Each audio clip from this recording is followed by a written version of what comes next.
आप देख रहे हैं इंडिया टाउन न्यूज भारत की बात। आज हम बात करेंगे छत्तीसगढ़ के सबसे बड़े भ्रष्टाचार कांड की, जो हिला देगा आपका विश्वास।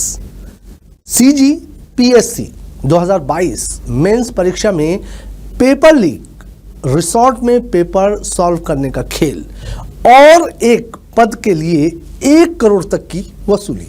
जी हां, सीबीआई ने रायपुर और महासमुंद में छापेमारी कर इस सनसनीखेज घोटाले का खुलासा किया है। नमस्कार, मैं हूं कमल गौस और आप देख रहे हैं इंडिया टाउन न्यूज भारत की बात। आइए जानते हैं इस स्कैंडल की पूरी कहानी।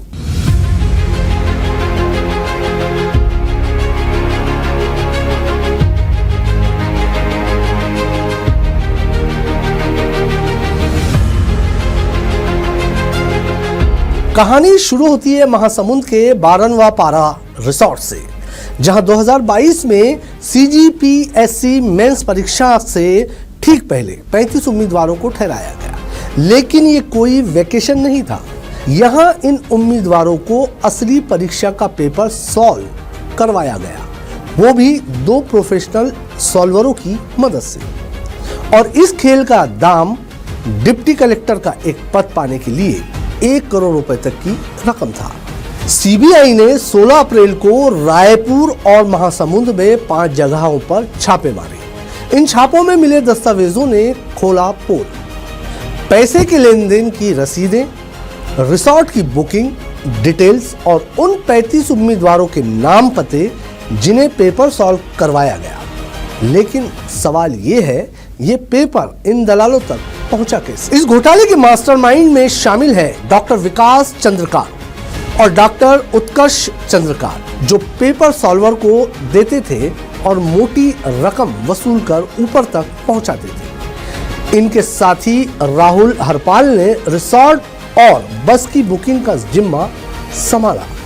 वहीं धर्मेंद्र साहू और पारितोष जायसवाल, जो कोचिंग सेंटर चलाते हैं, रिसोर्ट में उम्मीदवारों को पेपर सॉल्व करवाने में जुटे थे। और हाँ, इस दौरान सभी उम्मीदवारों के मोबाइल फोन और डिवाइस बाहर रखवाए गए थे ताकि कोई सबूत न बचे।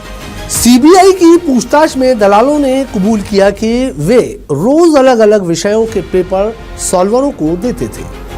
लेकिन बड़ा सवाल यह है कि लोक सेवा आयोग के चेयरमैन और परीक्षा नियंत्रण के कंट्रोल में रहने वाला पेपर इन दलालों तक पहुंचा कैसे?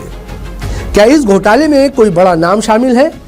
सीबीआई अब इसकी तह तक जाने की तैयारी करने लग गई है।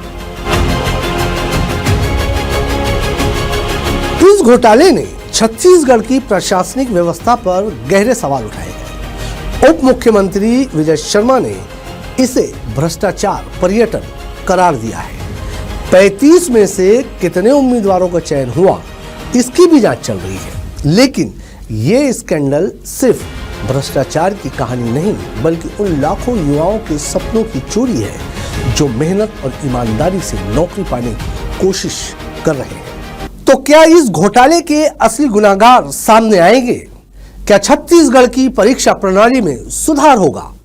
हमें बताइए अपनी राय और इस खबर पर नजर बनाए रखिए, क्योंकि ये कहानी अभी खत्म नहीं हुई है। हम जल्द लौटेंगे और ताजा अपडेट के साथ। तब तक के लिए देखते रहिए इंडिया टाउन न्यूज भारत की बात। जय हिंद, जय जोहार।